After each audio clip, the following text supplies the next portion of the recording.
Selamat berjumpa kembali dalam layanan audio Sahabat Seperjalanan. Hari ini adalah hari Minggu 7 Desember 2025. Tema renungan saat teduh kita dengan judul Allah membenci perceraian. Firman Tuhan terambil dalam Maleakhi 2 ayat 14 sampai dengan ke-16. Demikian firman Tuhan.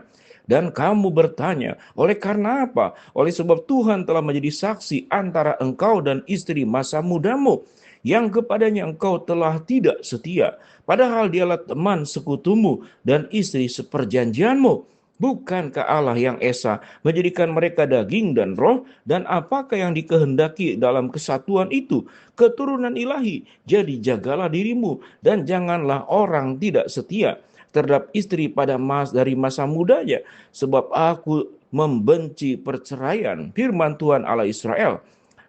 Juga orang yang menutupi pakaiannya dengan kekerasan, firman Tuhan semesta alam, maka jagalah dirimu dan janganlah berkhianat. Mari kita berdoa. Bapa yang di dalam surga, kami bersyukur lembaga yang Tuhan dirikan, yaitu pernikahan, terjadi pada awal-awal penciptaan. Biarlah kami belajar untuk setia, tidak supaya kami tidak berkhianat, dan kami menjaga sebuah rumah tangga yang menjadi rumah tangga ilahi dan rumah tangga perjanjian. Dalam nama Tuhan Yesus kami berdoa, amin. Shalom sahabat seperjalanan yang dikasihi Tuhan. Kita tahu di dalam bagian Maleakhi yang sudah kita bahas sebelumnya, bahwa salah satu keburukan daripada orang-orang pada waktu itu di zaman Maleakhi, selain imamnya kemudian bobrok dalam kehidupannya, demikian juga masyarakatnya. Masyarakatnya itu sering melakukan yaitu kawin cerai secara serampangan. Kita tahu dengan jelas pada di zaman terdahulu, apalagi kehidupan dalam Timur Tengah, ada sebuah budaya sebelum dia percaya kepada Tuhan, yaitu sebuah kehidupan yang namanya poligami. Dan sampai sekarang kita bisa belajar di dalam budaya-budaya yang ada di Timur Tengah di sana. Sesuatu yang sangat terbiasa. Bahkan perjanjian lama pun mencatat bagaimana tokoh-tokoh Alkitab yang besar dan hebat pun mereka kemudian bahkan memiliki istri yang banyak dan gundik yang banyak. Allah tidak mengizinkan, tetapi kemanusiaannya kemudian melakukan semua perkara tersebut sebagai sesuatu yang buruk.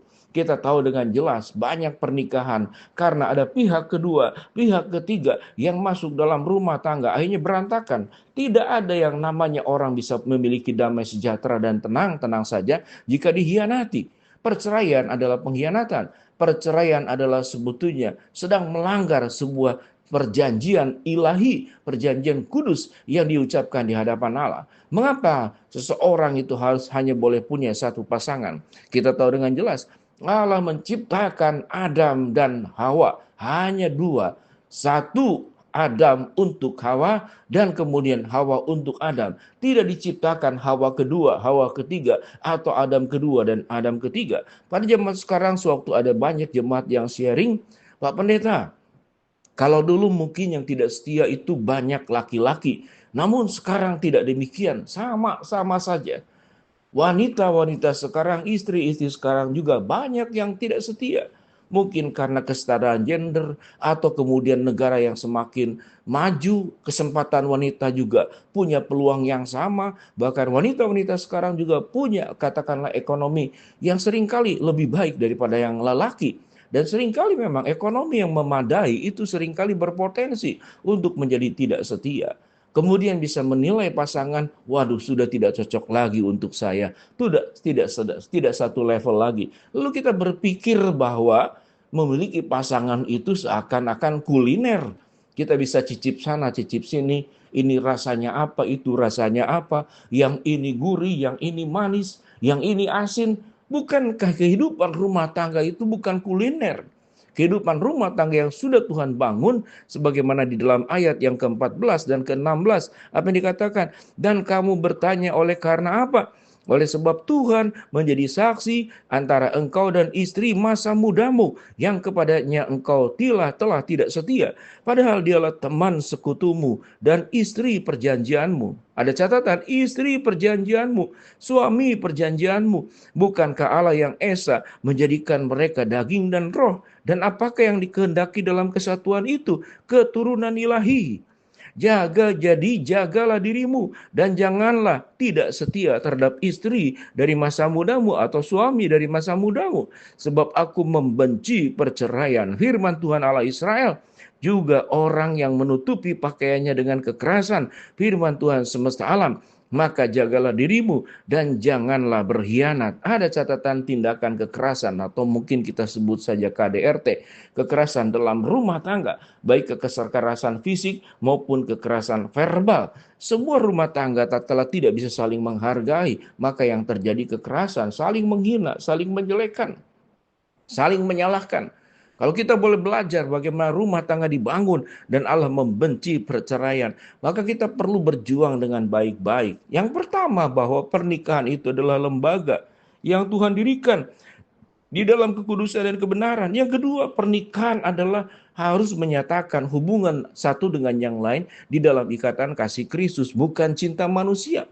Kasih agape, kasih yang tidak mengharapkan balasan, kasih yang kemudian dengan kerelaan dan ketulusan, kasih yang berkorban, kasih yang mengampuni, kasih yang membuka lapangan hati yang selapang seluas-luasnya untuk menerima pasangan dalam segala kelebihan dan kekurangan. Sehingga boleh dikatakan bahwa pernikahan bukanlah wisata, pernikahan bukanlah rumah makan, pernikahan bukanlah toko baju yang bisa berganti kalau kita tidak suka.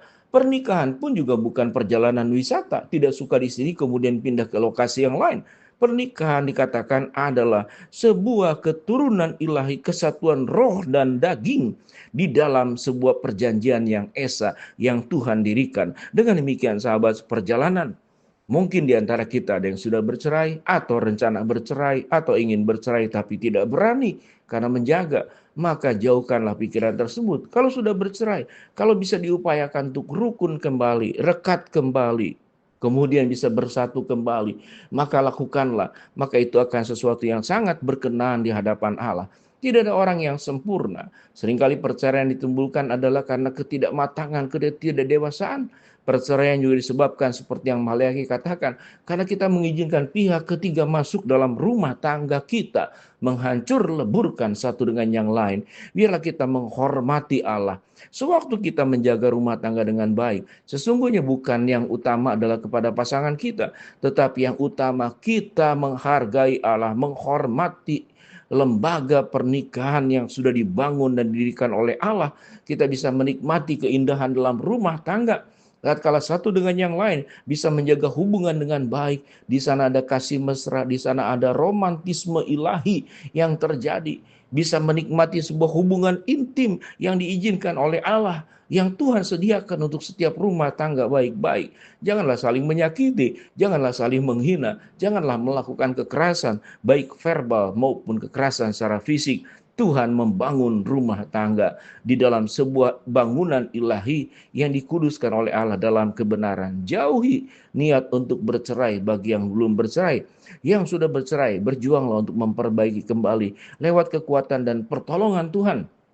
Memiliki pengampunan kasih yang berasal dari Kristus, bukan dari kita, dan kita berani melupakan seluruh hal yang salah di masa lalu dan menutup dan kemudian membuka lembaran baru di dalam kasih setia pertolongan Tuhan. Allah membenci perceraian. Kita berdoa.